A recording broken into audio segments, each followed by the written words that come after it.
The first trend is artificial intelligence. AI has the potential to disrupt how businesses operate and present numerous opportunities. With the advent of generative AI programs such as ChatGPT, people have gained the ability to quickly generate tailored, natural-sounding text in seconds rather than doing the same thing themselves, which can take hours.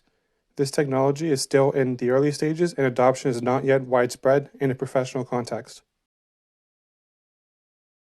There are some interesting stats out of McKinsey's survey entitled The State of AI in 2023, Generative AI's Breakout Year, in which people working across a broad spectrum of organizations, including the organizations in the retail industry, have given their thoughts on the subject of AI.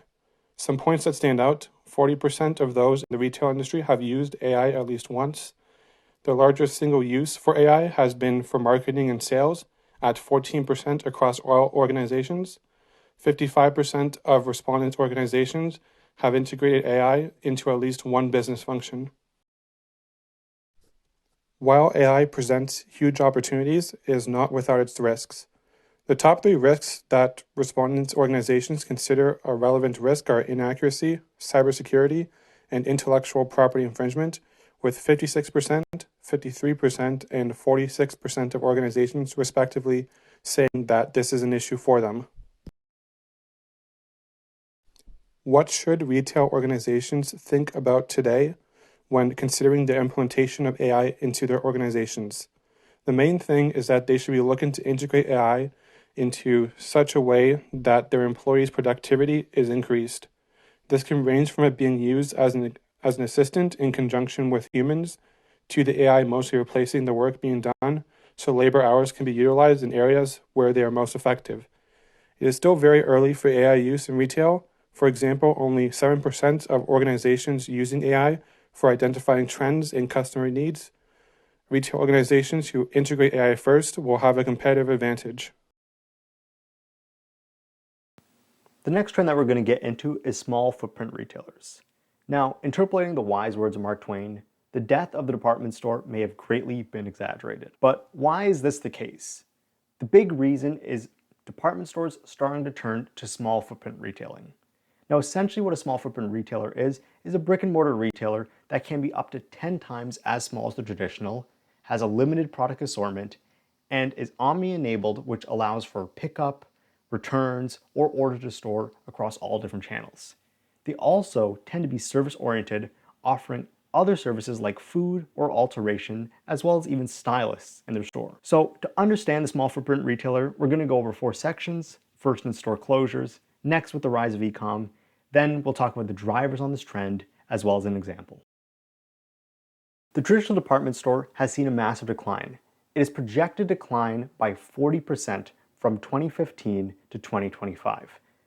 In the US, they just had just under 8,000 stores in 2015, and it's projected to have under 5,000 stores in 2025. Now, major department stores have been closing all around the country, from JYSK to Sears. But what is taking its place? Mainly, we start to see e-com taking its place, projected to be 18.7% of the total share of retail sales by 2025.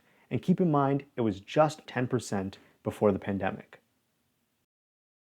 Now, how can small footprint retailers work with this adapting market?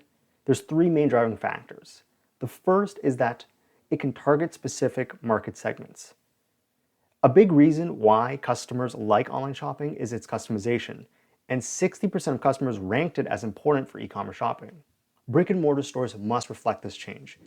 And with small footprint retailers, you can have more small stores and a higher quantity of them, which means that you can target people more specific to that area. Next is with the omnichannel experience. 82% of customers use online and offline channels, and 53% of customers say that the in-store advantage is to experience the product. So this means in-store isn't dead. One main caveat is that they do like the convenience of online shopping. Small footprint retailers combine these 2 trends very well together, as customers can order to the store from an online website, try it on, and if they like it, they can buy it, and if they don't, they can return it. And returns is another big thing. That's the 3rd driver here. Cross-channel returns is extremely important with small footprint retailers. A survey found that 62% of customers would shop online more if returns were easy, and 42% of customers shop in-store to avoid shipping fees. Now, retailers can make a cost-effective way to return products that were online by using these points as return points. Now, let's take a look at a real-life example. Bloomies by Bloomingdale's was launched back in 2021 and now has 3 stores, which are all reported to be outperforming their typical stores.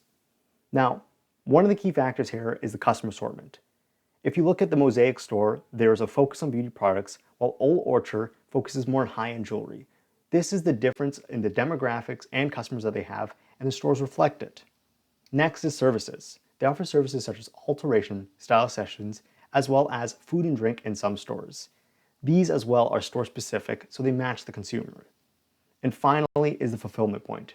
They have all your typical in-store fulfillments, but one big difference is that they have access to other store inventories, so people can order from different stores and receive their product quickly in a pickup. This is just one way small footprint retail has reached the market, and we're going to start seeing a lot of different retailers trying this tactic, and we'll see a lot of different ways to actually run it.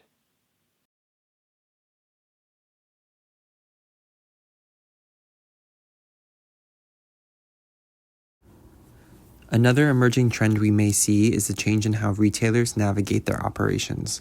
We saw in 2022 how supply chain issues can really damage profitability and a positive experience for consumers. When the supply chain management is stable, retailers can still encounter issues like too much of the wrong inventory in stores or extremely low inventory of top-selling products.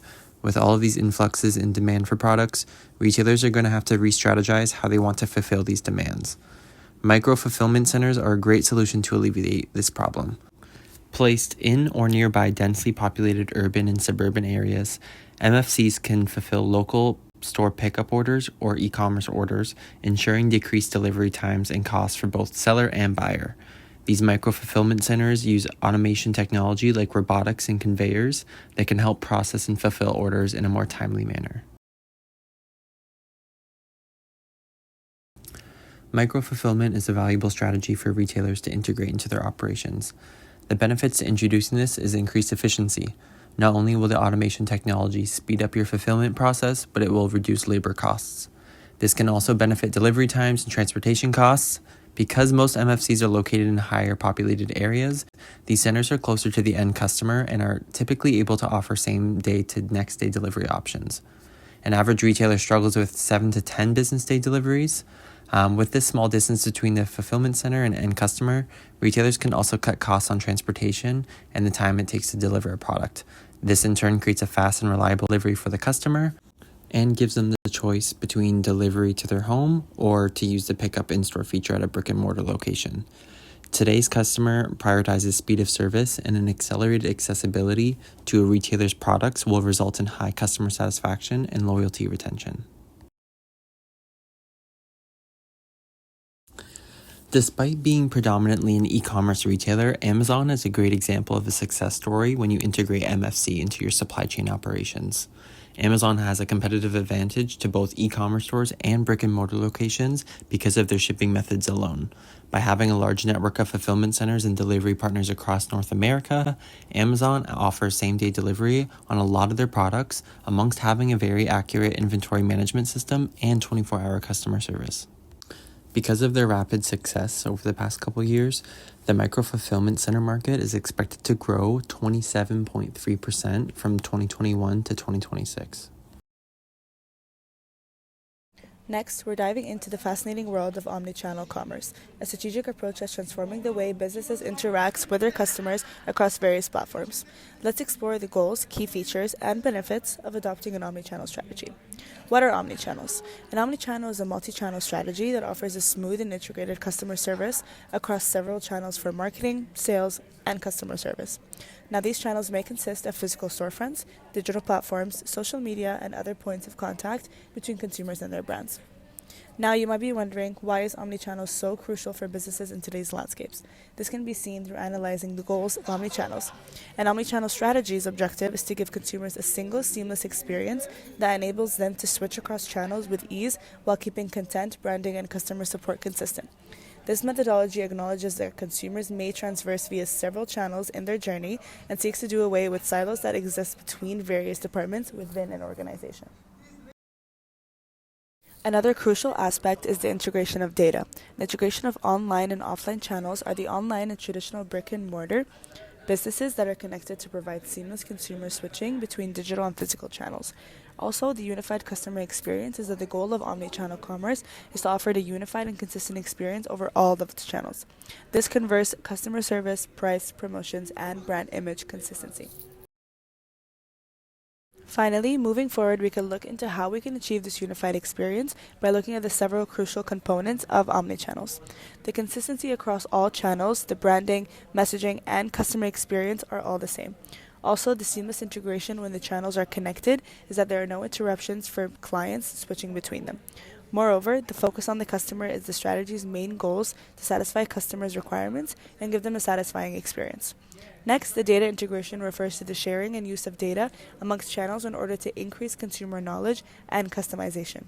Moreover, the flexibility of new channels and technology arise, the plan may change to accommodate them. Finally, efficiency is monitored in order to fulfill client contacts more efficiently. Processes are optimized. The topic of sustainability affects how typical retailers manage their operations in numerous ways. It challenges current practices that are being done in today's market and causes retailers to rethink their initiatives towards sustainability. Brands need to consider their sourcing methods and have open supply chains to ensure materials needed for operation are obtained responsibly and created in a way that is sustainable.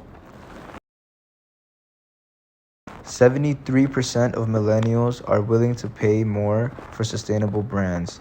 Nowadays, consumers are shifting their purchasing habits and becoming more conscious about the clothing and accessories they buy. To adapt to these consumer shifts, retailers must incorporate sustainability into their assortments. When we think of sustainability for a particular brand, we usually think of a few products that are eco-friendly. In order to attract more consumers, however, a retailer could implement a sustainable product line that matches with customer values while retaining both style and quality. A famous example of greenwashing is H&M. In July 22nd of this year, H&M got sued for deceiving customers on their assortments by marketing them as sustainable when in reality they weren't. The sustainable packaging market industry is projected to grow to $737.6 billion by 2030. Packaging remains a concern for sustainability, though it is also an opportunity for innovative thinking by retailers. Businesses may invest in creative packaging techniques that decrease waste while also adding customer value. Brands like Adidas are implementing circular design for their running shoes, ensuring that shoes are recyclable while still being functional. Subscription-based businesses. What is a subscription? Essentially, it's having a membership, subscription, or it can be called a gratuity program, and it occurs when a customer agrees to receive a product or service until they've canceled their subscription. Different brands have different rewards or levels of subscriptions, from a cheap one with smaller rewards to a more expensive one that has more rewards. But the most common subscription people tend to buy is monthly. Why do they use subscriptions? Larger number of subscribers means more money over time in the company, along with building customer loyalty. It also encourages customers that the more they spend on the brand, the more merchandise they'll receive. Lastly, it allows customers to see different types of products, services in the company. It has to offer with rewards regular shoppers won't get. Who uses subscriptions? Some brands that use subscriptions are Amazon Prime, Netflix, Spotify, ClassPass, and Dollar Shave Club. These companies use subscriptions for all different purposes. Amazon, for example, is a delivery service that allows customers to buy products online. But when you upgrade to Prime, it comes with unlimited streaming of movies, shows, and music. Amazon Prime is similar to Netflix and Spotify because these features allow people to have more freedom with media. Netflix subscription allows people to watch media with no ads, and the bigger the plan is, the more devices you can have under one account. Spotify is just a music streaming app. The subscription here allows you to skip songs and choose what songs you'd like to listen to or add to playlists without any ads. ClassPass is a monthly membership that provides you with access to a plethora of studios, gyms, or even spas and salons in over 2,500 cities worldwide. Dollar Shave Club is a grooming retailer that delivers its members a box of shaving products. Depending on the subscription you choose, is how often the delivery happens, also allowing you to remove or add products of your choice as well. These brands all have different types of subscription services as we go from shaving tools of grooming to movies to TV shows. A successful company can have a variety of rewards they can give their customers with the idea of them being a member and being loyal to the company.